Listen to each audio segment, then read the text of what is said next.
할렐루야. 반갑습니다. 우리 담임 목사님 참 우리 즐거운 교회가 모시고 있는 것만 해도 너무 감사합니다. 그죠? 예, 이 천정에 여러분 저기 덥다고 에어컨을 그동안 리모컨으로 했거든요. 리모컨으로 겨냥하기가 너무 힘들어요. 멀어서. 근데 오늘 유선으로 다 바꾸시느라고 온몸에 땀 흘리시고, 예, 식사도 못 하시고 아주 예배 바로 5분 전에 끝났습니다. 네, 하여튼 우리 목사님과 사역자들을 위해서 여러분 기도 많이 해주시고, 죄송하지만 수고하신 우리 목사님과 사역자들 박수 한번. 네, 참 섬길 수 있다는 것만 해도 너무나 감사한 일이죠. 네, 또 이렇게 수요일마다 성경 공부할 수 있도록 또 이렇게 허락해 주셔서 그것 또한 감사하지 아니할 수 없습니다. 오늘은 지난주에 이어서 여호수아 두 번째 이야기를 함께 나누고자 합니다. 지난주에 영상 보지 못했죠. 이것도 같이 함께 이제 음향도 됐기 때문에 한번 보는 걸로 그렇게 하겠습니다. 그러면 PPT 한번 넘겨주시기 바랍니다. 예, 오늘 여호수아입니다. 여호수아서 가나안 정복 시대인데요. 자, 우리 1분 기도 우리 한번 같이 기도하겠습니다. 사랑하는 주님, 시작. 사랑하는 주님, 제가 읽을 이 성경이 하나님의 말씀임을 믿습니다. 성경의 내용이 이해가 되든지 안 되든지 나의 자발적인 머리로 이해하지 않고 그 내용 그대로 인정하고 받아들입니다. 성령님께서 조명해 주셔서 정확하게 깨닫고 말씀이 삶이 되는 하루를 살도록 도와주옵소서. 예수 그리스도의 이름으로 기도드립니다. 아멘. 오늘도 하나님의 말씀과 함께 동행하는 삶을 사셨나요? 네. 요즘 365일 성경 읽느라고 애 많이 쓰고 계시죠? 네. 오늘이 드디어 이제 에스더가 마무리가 됐습니다. 그죠? 이제 내일은 또 새로운 말씀으로 또 함께 나눌 텐데요. 자, 시대로 보는 가나안 정복 시대는 창조 시대와 족장 시대와 가나안 정복, 이제 출애굽 광야 시대를 거쳐서 이제 가나안 땅으로 가는 그 이야기를 오늘 이렇게 나누려고 합니다. 그래서 가나안 정복 시대에서의 여호수아서를 우리가 함께 할 텐데요. 오늘 이 지점입니다. 이 지점. 그래서 가나안 정복 시대의 이야기는 우리가 도면으로 사진으로 이렇게 보면 지형적으로 보는 것은 바로 이제 가나안 정복 시대를 한다는 것은 7개의 가나안 족속, 그죠? 족속을 점령하고 그들을 진멸하며 나가기 위한 이 이야기가 바로 정복사에 포함되어 있음을 우리가 알 수 있습니다. 자, 그렇다면 오늘 이야기를 한번 영상으로 먼저 여호수아, 지금까지의 이야기를 한번 기억해 볼까요? 하나님은 아브라함을 택하셔서 그의 가족이 이스라엘 민족이 되게 하십니다. 이들은 후에 이집트의 노예가 되는데 하나님은 모세를 통해 그들을 이집트에서 구하셨죠. 그리고 그들과 시내산에서 언약관계를 맺은 후 광야로 인도하시는데요. 이스라엘이 약속의 땅 앞에 진을 쳤을 때 모세는 그들에게 하나님의 명령에 순종하길 요구합니다. 열방에 하나님이 어떤 분이신지 보이도록 말이죠. 이 책은 모세가 죽고 이스라엘이 약속의 땅에 들어갈 준비가 된 시점에서 시작합니다. 이야기는 크게 네 부분으로 구성됩니다. 먼저 여호수아가 이스라엘을 약속의 땅으로 인도합니다. 그러나 그곳에서 저기에 찬 가나안 족속들을 만나 전투를 벌이게 됩니다. 승리를 거둔 후 여호수아는 약속의 땅을 12지파에게 분배해주고 백성들에게 주는 마지막 설교로 이 책은 끝을 맺습니다. 그럼 어떻게 진행되는지 자세히 살펴보죠. 시작 부분에서 모세가 죽고 여호수아가 이스라엘의 새 지도자로 임명됩니다. 저자는 의도적으로 여호수아를 새로운 모세로 묘사하는데요. 모세가 그랬듯 그도 백성들에게 토라, 즉 하나님께 받은 시내산의 언약에 순종하길 요구합니다. 그리고 모세가 민수기 13, 14장에서 한 것처럼 그 땅에 정탐꾼들을 보내는데 이번에는 그때보다 훨씬 순조롭습니다. 몇몇 가나안 사람들은 돌이켜 이스라엘의 하나님을 따르게 될 정도로요. 그 후 여호수아는 온 이스라엘을 이끌고 요단강을 건너 약속의 땅에 들어갑니다. 출애굽할 때 모세 앞에 홍해가 갈라진 것처럼 이제 요단강이 갈라지고 제사장들이 언약궤를 메고 앞장서자 백성들이 따라 건너죠. 5장에서는 이야기가 전환됩니다. 이스라엘은 뒤를 돌아보며 자기 뿌리가 하나님의 언약 백성임을 기억하여 세 세대에게 할례를 행하고 가나안에서 첫 유월절을 기념합니다. 그리고 그들은 이제 앞으로 나아갈 준비가 되었죠. 여호수아는 한 신비스런 전사와 특이한 만남을 갖습니다. 사실 그는 천사이고 여호와의 군대 대장이죠. 여호수아가 너는 우리 편이냐 우리 원수 편이냐 라고 묻자 그의 대답은 어느 편도 아니다. 정말 중요한 건 과연 여호수아가 하나님 편에 서 있냐는 겁니다. 결국 이 싸움은 이스라엘 대 가나안 족속의 대결이 아니라 바로 하나님의 전쟁이라는 거죠. 이스라엘의 역할은 그분의 계획이 성취되는 것을 보거나 가끔 지원군이 되는 거고요. 다음 부분이 그겁니다. 이스라엘이 주변 가나안 족속과 겪는 온갖 전투를 볼 수 있는데 앞부분에서는 두 개의 전투가 자세히 소개되고 뒷부분에서는 수년간에 걸친 전투들을 요약한 짧은 이야기들이 이어집니다. 처음의 두 전투는 여리고와 아이성을 상대한 것인데요. 이 두 전투는 하나님의 신실하심과 이스라엘의 불순종을 대조적으로 묘사합니다. 여리고성 전투에서 이스라엘은 완전히 수동적인 자세를 취하는데, 즉 하나님의 임재를 상징하는 언약궤를 따라 소리에 맞춰 6일 동안 성 주위를 돕니다. 마치 라합이 하나님께 의지하여 돌아섰듯이 여리고 사람들도 기회가 있었지만 그들은 그러지 않았습니다. 7일째 되는 날 제사장들이 나팔을 불자 성벽이 무너져 내리고 이스라엘은 승리를 거둡니다. 이 이야기의 핵심은 하나님은 그의 백성을 구하시는 분이며 이스라엘은 오직 신뢰하며 기다리면 된다는 겁니다. 그런데 다음의 아이성 전투는 정반대의 이야기를 기록합니다. 여기 아간이라는 이스라엘 사람이 여리고성 전투에서 오직 하나님께 속한 전리품 몇 개를 훔친 뒤 거짓말을 합니다. 하나님이 이스라엘에게 하신 모든 일을 생각할 때 참 한심한 행동이죠. 그래서 이스라엘은 아이성 전투에서 참패를 당하고 마는데요. 하나님께 겸손히 회개하고 아간의 죄를 철저히 다루고 나서야 비로소 승리하게 되죠. 사실 이 두 이야기는 중요한 핵심을 알려주기 위해 함께 맨 앞에 배치되었습니다. 이스라엘이 약속의 땅을 상속받으려면 반드시 하나님의 명령을 순종하고 신뢰해야 한다는 것. 특별 대우란 없습니다. 두 번째 부분에는 기브온이라는 가나안 족속이 등장합니다. 그들은 라합처럼 돌이켜 이스라엘의 하나님을 따르기로 결정하고 이스라엘과 화친 조약을 맺죠. 다른 모든 가나안 왕들이 서로 동맹을 맺고 연합하여 이스라엘을 파괴하려 한 것과 대조되는 모습이죠. 이들과의 전투에서 이스라엘은 큰 승리를 거두게 됩니다. 그리고 나서 이 부분은 모세와 여호수아가 거둔 모든 승리를 요약하며 마무리됩니다. 여기서 잠깐 멈추겠습니다. 지금까지 나온 전쟁과 폭력의 이야기들이 거슬릴 수도 있을 것 같아서요. 만일 예수를 따르는 분이라면 예수님은 원수를 사랑하라고 하시지 않았나 라는 의문이 들 텐데요. 왜 하나님은 전쟁을 선포하시는 걸까요? 첫째, 왜 가나안 족속일까요? 이에 대한 주요 이유들은 성경의 앞부분에 나와 있습니다. 가나안 족속의 문화는 도덕적으로 극도로 타락했는데 특히 성적으로 그랬죠. 레위기 18장을 확인해 보세요. 또 자녀를 제물로 바치는 관습도 널리 퍼져 있었는데 이 내용은 신명기 12장에 나옵니다.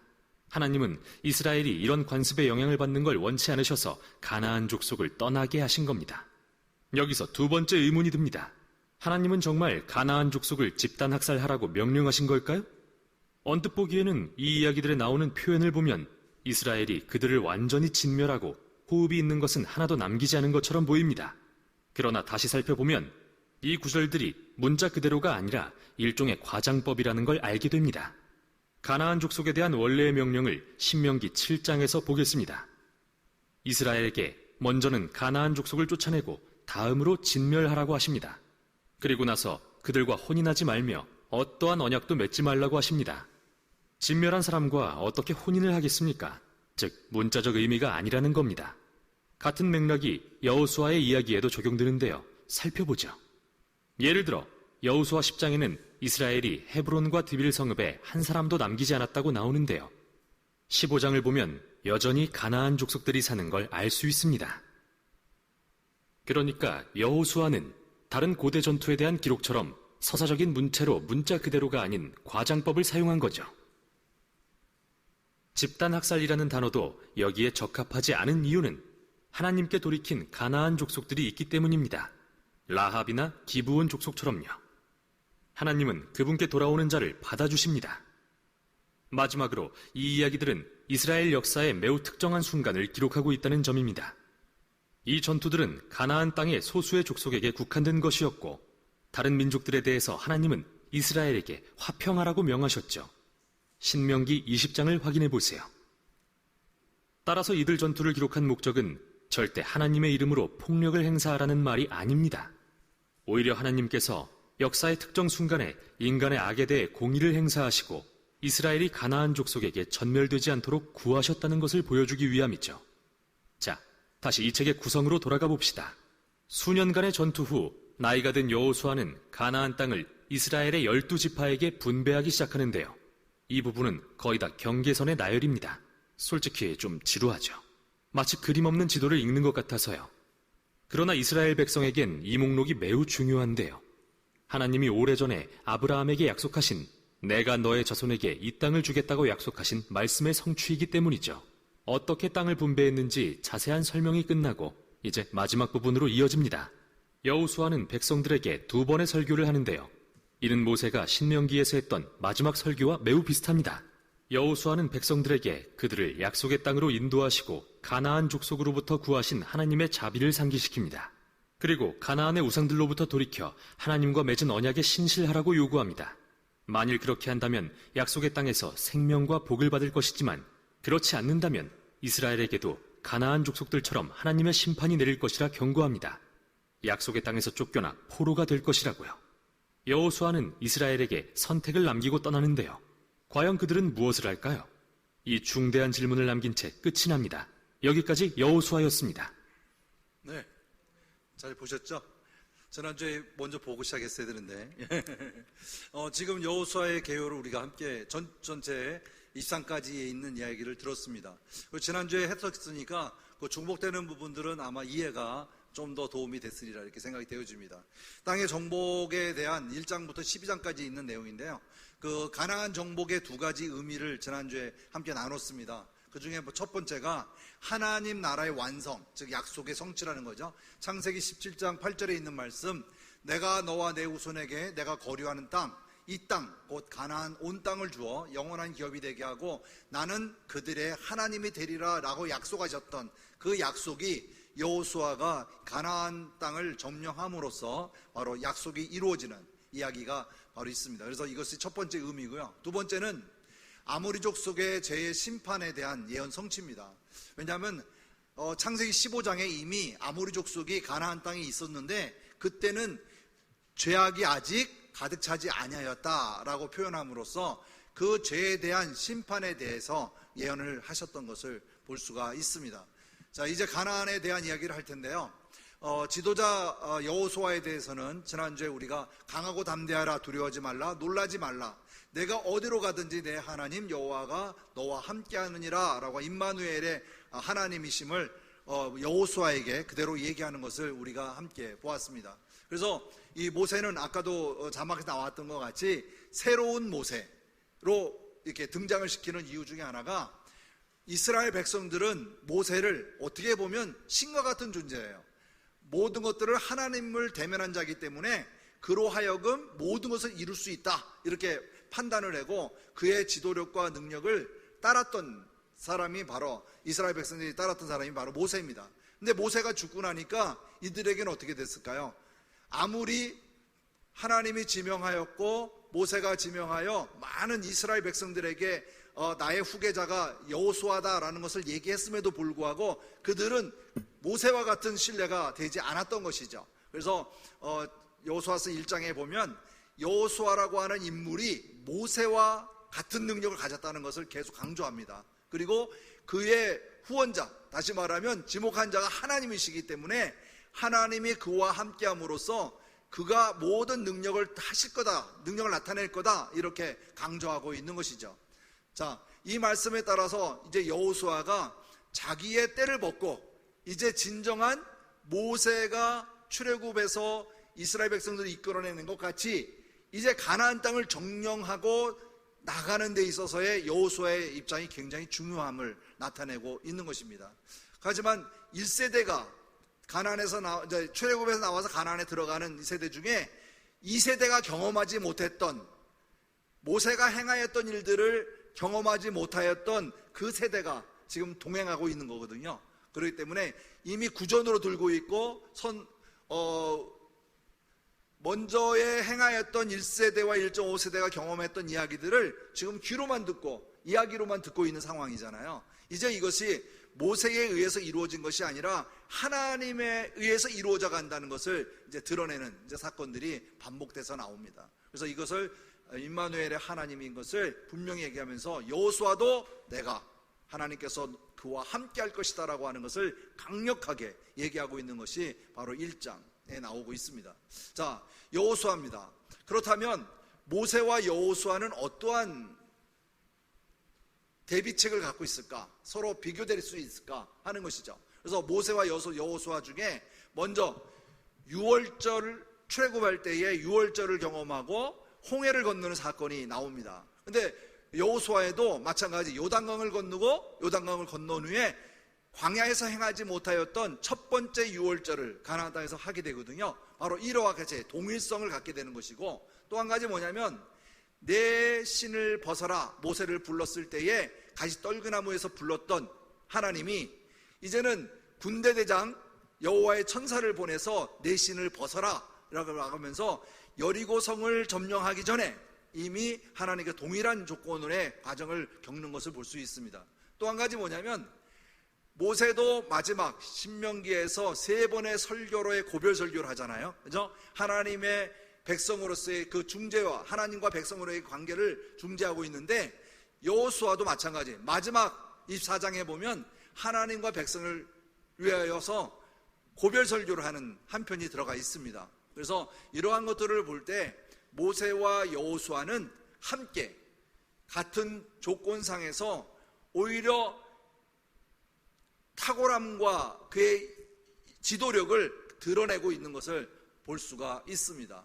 자, 그렇다면 오늘 본문에 이제 1장부터 24장까지 나가는 데 있어서 전체를 살펴볼 수 없지만 1장에 나타나 있는 요단강을 가기 위해 정복하기 위해서 어떠한 준비사항이 1장에 있는가 하는 것을 살펴보고자 합니다.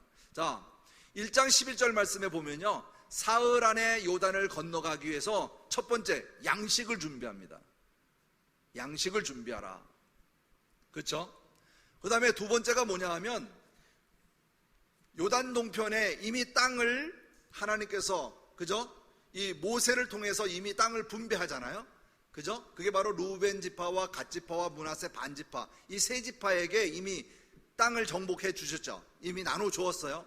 이 나누어진 것이 이들에게 명령을 하는데, 어떠한 명령을 하냐면 1장 13절과 14절 말씀에 보면 여호와의 종 모세가 너희에게 명령하여 이르기를 너희의 하나님 여호와께서 너희에게 안식을 주시며 이 땅을 너희에게 주시려 하였나니 너희는 그 말을 기억하라. 모세가 했던 이야기를 반복하면서 너희의 처자와 가축은 모세가 너희에게 준 요단의 이쪽 땅인 동편이거든요. 머무려니와 너희 모든 용사들은 무엇을 하고? 무장을 하고 너희 형제보다 앞서 먼저 건너가서 그들을 도우라라는 얘기를 말씀하고 있습니다. 다시 말하면 그 조건이 뭐냐면 동편에다가 세 지파에게 땅을 먼저 주었을 때에 이들이 요구한 게 있어요. 우리는 너무 가축도 많고 백성이 민족이 많으니까 이미 땅을 주십시오. 그렇다면 이들은 경작을 하되 우리는 요단강을 건너 그 가나안 땅을 정복할 때 우리가 무장을 하고 앞장서서 땅을 정복하겠습니다. 그러니 우리에게 땅을 주십시오 라고 했을 때 모세가 그거를 승낙한 것이죠. 그래서 이 이야기를 상기시키면서 이제 요단강을 건너가야 하니 너희들이 이야기한 대로, 약속한 대로 용사들이 무장하고 먼저 그 땅을 정복하기 위해서 먼저 나서라라는 얘기를 기억하는 것을 다시 회상시키고 있는 것을 볼 수가 있습니다. 그래서 여기에 보면 16, 17, 18절에 보면 우리에게 명령하신 것은 누가 다 한다고요? 우리가 행할 것이고 우리를 보내시는 곳이 우리가 가리다 라고 하는 세 지파의 결단이 이 안에 있습니다. 그리고 모세에게 순종한 것 같이 여호수아에게도 내가 순종하겠다 이렇게 얘기하는 거죠. 그래서 오직 당신의 하나님 여호와께서 모세와 함께 계셨던 것처럼 당신과 함께 계시기를 원합니다 라고 전적인 순종을 명령에 복종할 것을, 자기들이 순종하며 따라갈 것을 지금 누구에게? 여호수아에게 말하고 있는 것입니다. 그래서 18절 말씀에 보면 누구든지 당신의 명령을 거역하며 당신의 말씀에 순종하지 아니하느냐는 죽임을 당하리이다. 오직 강하고 담대하소서라고 그들의 각오를 얘기하고 있는 것이죠. 자, 그 다음에 이제 이야기가 나오는데, 이 이야기 중에 정복 준비 중에 또 한 가지가 있습니다. 3장에 보면 성결할 것을 원합니다. 성결하라. 그죠? 왜냐하면 그들이 거룩한 땅에 이제 구별된 땅에 들어가기 위해서는 너희들이 성결해야 한다라고 하는 것을 3장에 나타나고 있고요. 그 다음에 또 1장 17절에 말씀하신 것 같이 순종하는 것, 가나안 땅을 들어가게 되면 내가 너희와 함께 따라 하나님 말씀에 순종하며 살 것이다 라고 하는 것이 바로 요단강 정복 준비 과정에 있음을 우리가 볼 수가 있습니다. 자, 그 다음 2장에 들어가면 뭐가 있냐면 이제 장소를 옮깁니다. 시딤이라는 곳에 왔는데요, 여기서 보면 2명의 정탐꾼을 여리고성에 보내게 되어집니다. 여리고성에. 우리가 가네스바네아에서 가나안 땅을 정복할 때, 정탐할 때 몇 명을 보냈죠? 12명. 그 이후로는 모든 성을 정복하기 전에 이 정탐꾼을 보내는 사건도 있어요. 아이성도 정탐꾼을 보내서 이들 보니까 별거 아니구나, 그래서 숫자를 줄여서 보내게 되죠. 이렇게 정탐꾼을 보내게 되는데, 이 여리고성에 보낼 때는 2명의 정탐꾼을 보냈어요. 아마 이때는 최정예 그래도 뛰어난 자들이 아니었을까 생각이 되어져요. 지파별로 보낸 거 아니기 때문에. 자, 여기서 첫 번째가 뭐냐면 이미 하나님은 여리고성에 준비해 놓은 하나님의 사람이 있었다는 거예요. 그게 누구죠? 라합입니다. 라합이죠. 그리고 또 한 가지 뭐냐면 하나님은 라합에게 결단을 내리게 하심으로써 정탐꾼들을 사흘 동안 숨겨주는 사건이죠. 그렇죠? 이미 정탐꾼이 여리고성에 들어갔을 때 그들로 하여금 이미 정탐꾼이 우리 여리고성 안에 들어왔다는 것을 알았을까요? 몰랐을까요? 알았어요. 여리고 왕이 알았어요. 그래서 이스라엘 백성들이 정탐꾼이 이 안에 성에 들어온 걸 알아가지고 그들을 잡아내기 위해서 우리 말하면 그들을 체포조를 보낸 거죠. 그런데 두루두루 돌아다니다가 기생 라합 집에 가서 여기에 정탐꾼이 오지 않았느냐 했을 때에 그들은 여기 거쳐서 이미 산으로 올라갔다, 이런 거짓말을 하게 되죠. 그래서 이 거짓말을 해서 그들이 사흘 동안 그곳에 머물면서 적으로부터, 다시 말하면 여리고성의 체포조로부터 벗어나게 되는 사건이죠. 이게 이제 그들에게는 이제 큰 사건인데요, 이로 인해서 그들이 보장받는 게 있습니다. 뭘까요? 라합은 2 정탐꾼을 잡으러 온 사람들에게 거짓말을 해서 따돌린 후에 이 사람들이 어떻게 하면 살아서 무사히 이스라엘 진으로 돌아갈 수 있는지 그 길을 가르치고 증표를 요구했다, 이렇게 나오죠. 그렇죠? 그래서 이들이 돌아가면 내가 어떻게 해야 살 것인가를 얘기하는데 거기에는 2가지 이야기가 있어요. 정탐꾼들이 라합에게 얘기하는 게 있습니다. 지금까지 있었던 일에 대하여 발설을 하지 말 것. 발설을 하게 되면 지금까지 나와의 계약했던 건 다 무효다, 너희들은 다 죽을 것이다, 이렇게 얘기하는 것이죠. 그래서 이 이야기를 라합은 끝까지 지켜줍니다. 그래서 받은 증거가 뭐냐면 이 붉은 줄입니다. 붉은 줄. 내 부모와 형제와 내 아버지의 가족들을 구원하는 증표다, 이렇게 표현을 했는데 밖에다가 붉은 줄을 메어 놓은 거예요. 그래서 여리고성을 점령할 때에 그 붉은 줄이 내려와 있는 집은 어떻게 한다고? 공격하지 않는 거예요. 그를 보호하게 되는 것이죠. 그래서 이곳에는 내 부모와 내 형제와 내 아버지가 다 하나님을 알았을까요? 그렇지 않아요. 나의 가족들, 나의 친척들, 나의 바운다리에 들어오는 사람들에 대해서는 그 죄가, 다시 말하면 멸망당하지 않았던 것이죠. 바로 이러한 구원의 표시가 그 붉은 줄이었던 것을 볼 수 있습니다. 이것은 우리가 말하면 바로 예수님의 예표였다, 이렇게 볼 수가 있죠. 자, 그러고 난 이후가 중요합니다. 왜냐하면 정탐꾼이 이미 이제 어떻게 되죠? 그들과 대화 속에서 발견하는 대화가 있습니다. 라합과 정탐꾼의 대화가 이야기가 나오는데, 여호와께서 이 땅을 너에게 주신 줄을 내가 아노라. 우리가 너희의 심히 두려워하고 이 땅의 주민들이 다 너희 앞에서 간담이 농나니 라고 얘기합니다. 다시 말하면 정탐꾼에게 이미 라합이 얘기하는 것이죠. 여호와께서 이 땅을 너희에게 준 줄 안다. 그래서 우리는 그 소리를 듣고 이미 간담이 녹았다. 근데 그 중에 뭐가 있는지 아세요? 애굽에서 나와서부터 지금까지 오면서 가나안 땅을 정복하기 위한 사전에 광야의 생활을 하면서 아모리 족속과 싸워서 이겼던, 전쟁에서 이겼던 일들을 이들은 이미 알고 있었다는 거예요.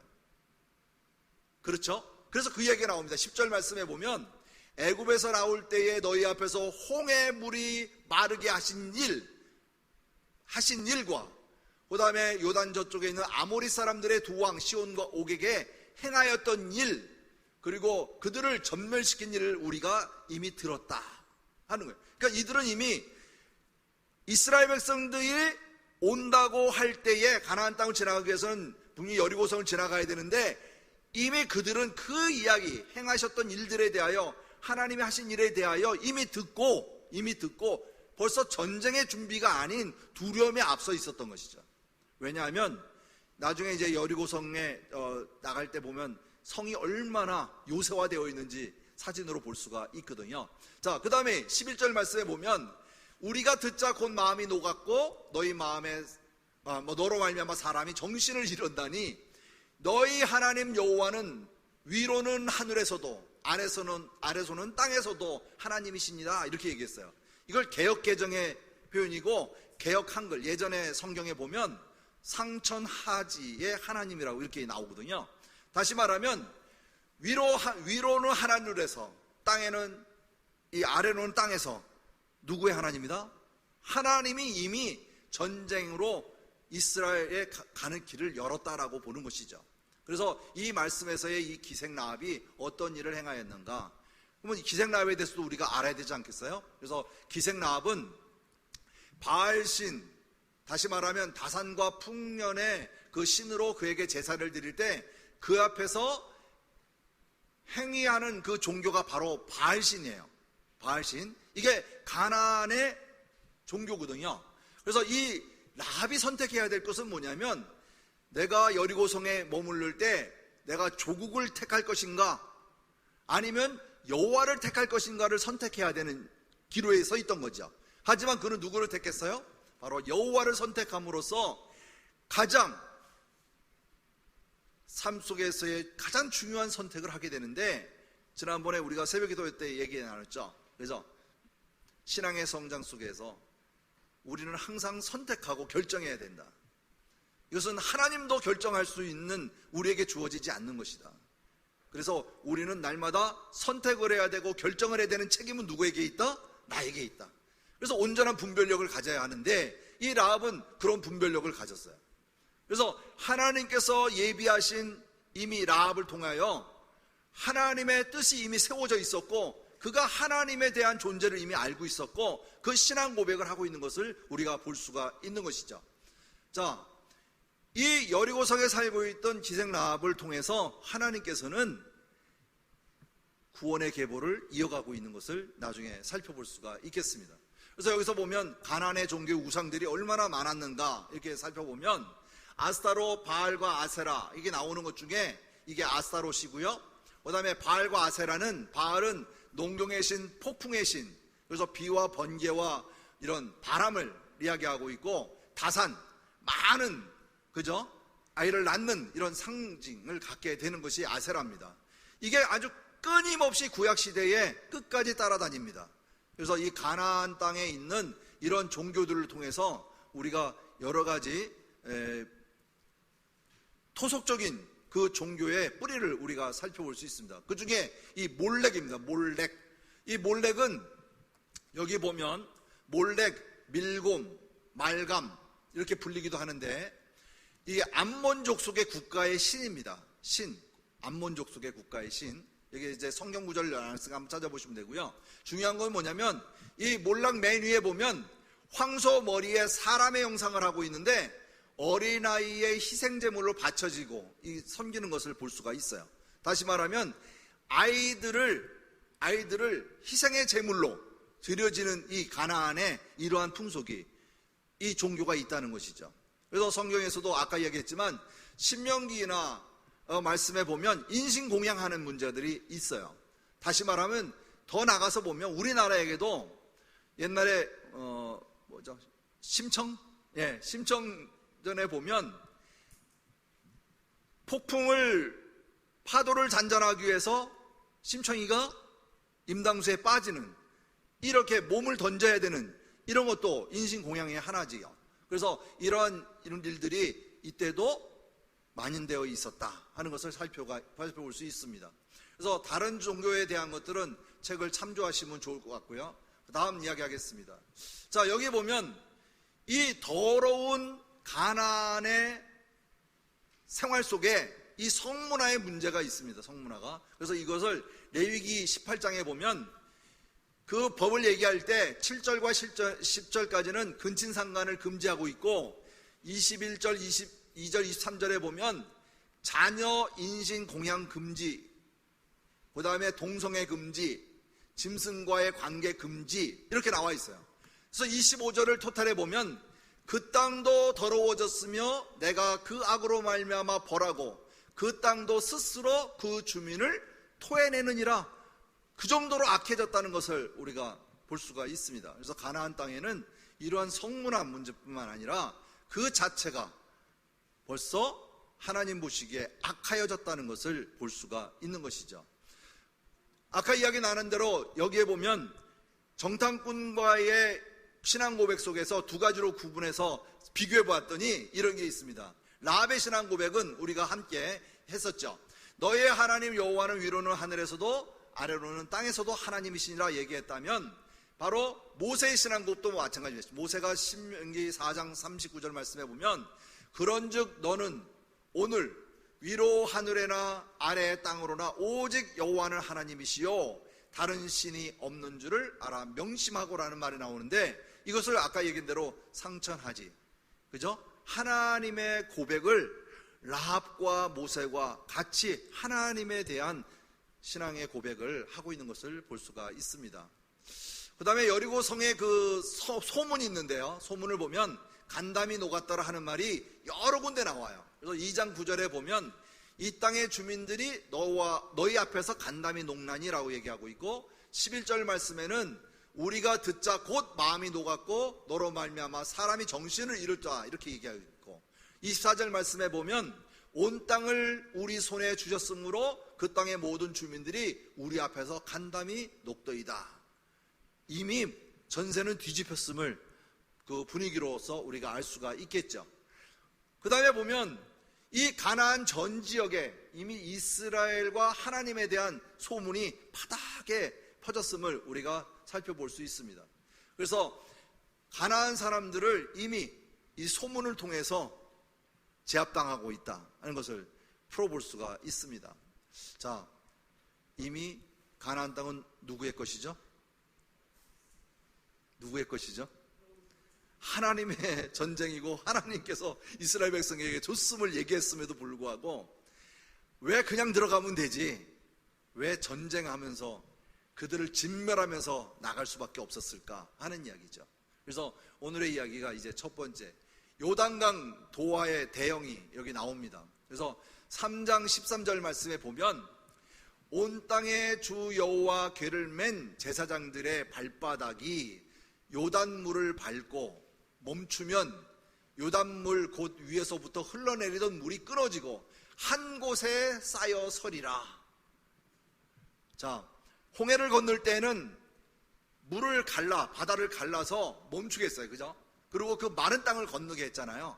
이제는 요단강을 건널 때에는 제사장들이 먼저 무엇을 맨다고요? 법궤를 메고 그것을 요단물에 먼저 들어가는 거죠.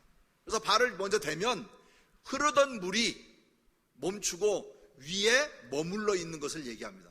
담수하고 있는 것을 볼 수가 있어요. 그때에 건너는 것이죠. 그래서 이렇게 요단강이 흐를 때 앞에 언약궤가 있고 그 다음에 그 뒤에 요단 동편에 이미 땅을 받았던 갓지파 루벤과 므낫세 반지파가 앞장서게 되는 것이죠. 이해되죠? 그 뒤에 이제 다 합쳐서 한 200만 명이 그 뒤를 따라서 이동하게 되는 것이죠. 어디를 향해? 요단강을 건너기 위해서. 이렇게 그림으로 참조할 수가 있을 것 같습니다. 그리고 이 거리, 법궤하고의 거리가 여기 보면 2000규빗이라고 나오거든요. 2000규빗은 1km입니다. 1km. 굉장히 먼 거리예요. 근데 이걸 왜 이렇게 띄우라고 그랬을까? 다 보이라고 한 것 같아요, 아마. 앞에 있지 말고 멀리서 다 보이도록 그렇게 한 것 같습니다. 이건 추측이지만 그래서 아마 거리를 두지 않았을까 이렇게 생각이 되어집니다. 자, 그 다음에 사진 한번 또 보겠습니다. 자, 이렇게 언약궤를 맨 제사장들이 서 있고 그 옆에 백성들이 지나갑니다. 그죠? 왜? 이미 땅에 제사장들이 법궤를 메고 들고 있을 때 이스라엘 백성들이 이제 지나가게 되잖아요. 다 지나갈 때까지 아마 법궤를 메고 있었다 이렇게 보는 것이죠. 그래서 맨 마지막에 법궤가 나옴으로써 요단강 물이 다시 흐르게 되는 이런 일들을 보게 되어집니다. 그 다음에 요단강 건널 때 일어났던 현상들이 있죠. 이것을 살펴보면 이 사진 여러분 자료에는 그림이 잘 나와 있는지 모르겠습니다. 맨 위입니다. 맨 위 별표 있는데 화살 지금 동그라미 친 거 바로 우측에 보면 별표가 있죠. 맨 위. 네, 이 맨 위에 물을 저장하는 곳입니다. 물 맨 위에. 그래서 이 흐르는 요단강을 멈추게 하는 것이죠. 이해되시죠? 바로 이것을 성경 그대로 표현하면 요단강이죠. 요단이 곡식을 거두는 시기는 항상 언덕이 넘치더라. 궤를 맨 자들이 요단에 이르며 궤를 맨 제사장들이 발을 물가에 담기자 곧 위에서부터 흘러내리던 물이 그쳐서 사르단에 가까운 매우 멀리 있는 아담 성읍 변두리에 일어나 한 곳에 쌓이고 아라바의 바다의 여매가 사해거든요. 흘러가는 물이 온전히 끊어짐에 백성이 여리고 앞으로 바로 건너갈세 이렇게 얘기합니다. 여러분 자료에는 없죠. 그렇죠?